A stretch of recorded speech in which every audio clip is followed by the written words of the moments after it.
वहीं बिहार में लालू यादव की राय कांग्रेस लेगी। टिकट वितरण में लालू की राय को महत्व देगी कांग्रेस। 13-16 अप्रैल के बीच कांग्रेस जारी कर सकती है उम्मीदवारों की लिस्ट। और प्रभारी मोहन प्रकाश ने बयान दिया है, पार्टी नेताओं से मुलाकात के बाद दिल्ली वो रवाना हो गए हैं। तो बिहार में लालू यादव की राय कांग्रेस लेने वाली है। टिकट वितरण में लालू की राय को कांग्रेस महत्व देगी। 13-16 अप्रैल के बीच कांग्रेस उम्मीदवारों की लिस्ट जारी कर सकती है। प्रभारी मोहन प्रकाश ने बयान दिया और पार्टी नेताओं से मुलाकात के बाद दिल्ली रवाना हो गए।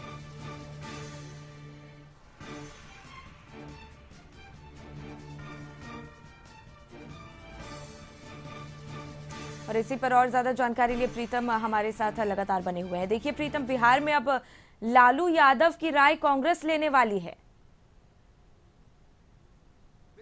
कहीं कोई असहज नहीं है और कोई असहज बात नहीं है, कोई असामान्य बात नहीं है। लालू यादव बिहार के सबसे लोकप्रिय नेता हैं। वो राज्य के सीएम रहे ना रहे, उनकी पार्टी दल में सत्ता में रहे या विपक्ष में रहे, उनकी एक बड़ी लोकप्रियता है और उनका एक मजबूत आधार है।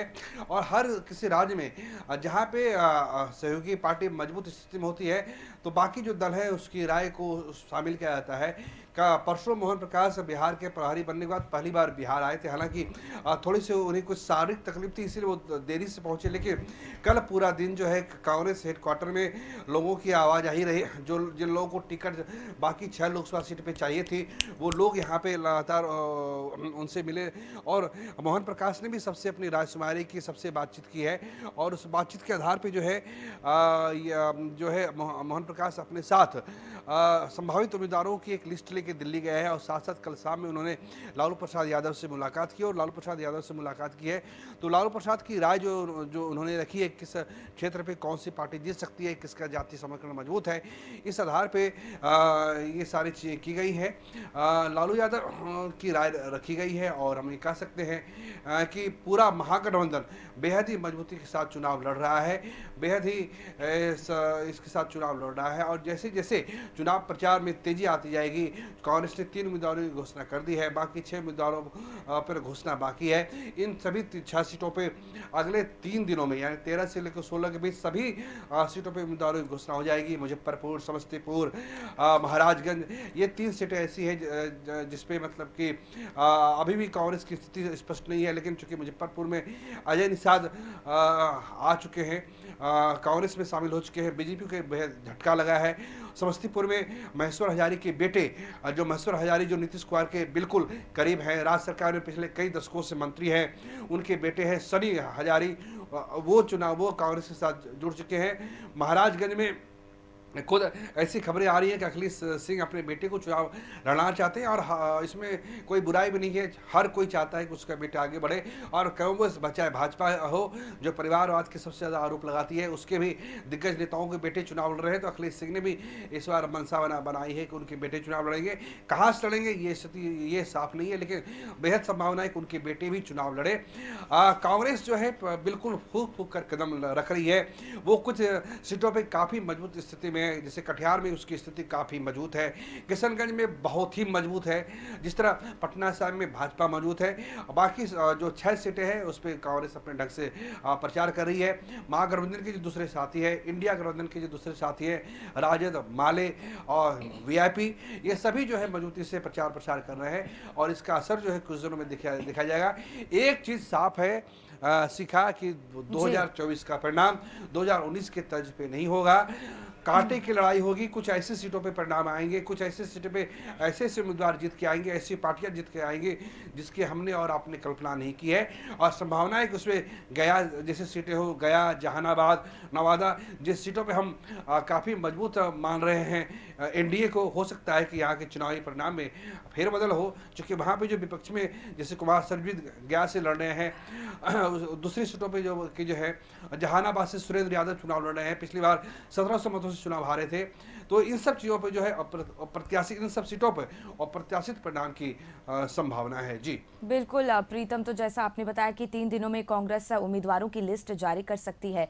आपसे ये भी समझना चाहेंगे कि इस रेस में कौन कौन से नाम ज्यादा आगे चल रहे हैं प्रीतम? देखिए, कुछ इससे मैंने बता दिया, जिससे मुजफ्फरपुर में अजय निषाद 2 टर्म से सांसद थे। जब भाजपा ने उनका टिकट काट दिया, अजय निषाद कांग्रेस में शामिल हो गए। जी। मुजफ्फरपुर 2 जातियों को ले जाया जाता है, एक तो भूमिहार का इलाका है, दूसरा जो निषाद है, जो मल्लाह समुदाय है, वो उसके लिए जाया जाता है। पूरा जो गंडक का जो इलाका है, जब आप मुजफ्फरपुर से शहर से आगे बढ़ेंगे तो आपको पता चल जाएगा कि इस शहर में, इस मोहल्ले में, इस प्रखंड में किस जाति की बसाहट, उसके लिए आपको ज़्यादा दिमाग में जोर लगाने की जरूरत नहीं है। कैप्टन जय नारायण निषाद के बेटे अजय निषाद है। कैप्टन जय नारायण निषाद ने मुजफ्फरपुर में भगवा परचम लहराया था, और इसके अलावा चूंकि मुकेश सहनी भी इंडिया गठबंधन में शामिल हो गए हैं, तो उसका एक बहुत बड़ा हिस्सा जो है कांग्रेस को मिलने की संभावना है। इस वजह से मुजफ्फरपुर, आपको याद होगा, दूसरी बात यह है कि मुजफ्फरपुर शहर, वहां पे 2020 के विधानसभा चुनाव में विजेंद्र चौधरी कांग्रेस के टिकट से चुनाव जीत के आए थे। हालांकि विजेंद्र चौधरी भी रेस में हैं। परसों जब हमने उनसे सदाकत आश्रम में बात की तो विजेंद्र चौधरी ने कहा था, अगर पार्टी टिकट देगी तो हमें लड़ने में क्या दिक्कत है। हालांकि उन्होंने सारा निर्णय पार्टी आलाकमान पे छोड़ा था। तो साफ तौर से ये कहा जा सकता है कि कुछ सीटों पे महागठबंधन बहुत मजबूत स्थिति में। समस्तीपुर में की स्थिति क्या है? समस्तीपुर में अशोक चौधरी ने अपने बेटी को उतारा है चिराग के सहयोग से। अब तक समस्तीपुर में स्थिति, इसकी जो अशोक चौधरी की स्थिति मजबूत कही जा रही थी, लेकिन अब चूंकि कल्याणपुर जो विधानसभा है, कल्याणपुर इलाके में महेश्वर हजारी जो फिलहाल बिहार सरकार में मंत्री हैं, जदयू के नेता हैं, उनके बेटे सनी हजारी कांग्रेस में शामिल हो गए हैं। तो वहाँ पे कांग्रेस पहले से मजबूत है। अब सनी हजारी के आने से जदयू के जो नेता है उनके सामने एक डिफेंसिव स्थिति पैदा हो गई है।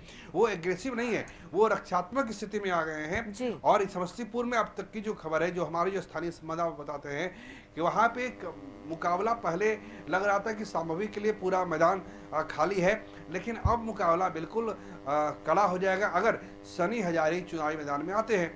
तो बाकी जो सीटें हैं उस पर हम कह सकते हैं कि महागठबंधन ने वर्क किया है। हालांकि जो एनडीए गठबंधन है उसके पास प्रधानमंत्री मोदी का सबसे विश्वसनीय चेहरा है। प्रधानमंत्री मोदी पूरे देश में आज की तारीख में सबसे भरोसेमंद चेहरे हैं। वो सबसे बड़े ट्रम्प कार्ड है एनडीए गठबंधन के। उनके कहने पे लोग वोट देते हैं। हर बार देखा जाता है कि जहां भाजपा मजबूत स्थिति में नहीं है, उनके केवल दौरे मात्र से भाजपा वहां की सीटें जीत जाती हैं। तो अभी नरेंद्र मोदी की कई सभाएं होनी बाकी है, इन सभी सभाओं का मूल्यांकन होगा, उसके बाद देखा जाएगा। इसी बीच राहुल गांधी भी 19-20 को बिहार पहुंच रहे हैं। उनकी सभा किशनगंज में होनी है, कटिहार में होनी है।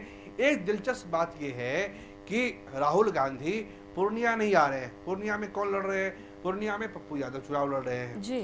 तो ये सब चीजें देखने वाली होगी। बिल्कुल प्रीतम, बहुत बहुत धन्यवाद आपका तमाम जानकारी हम तक पहुंचाने के लिए।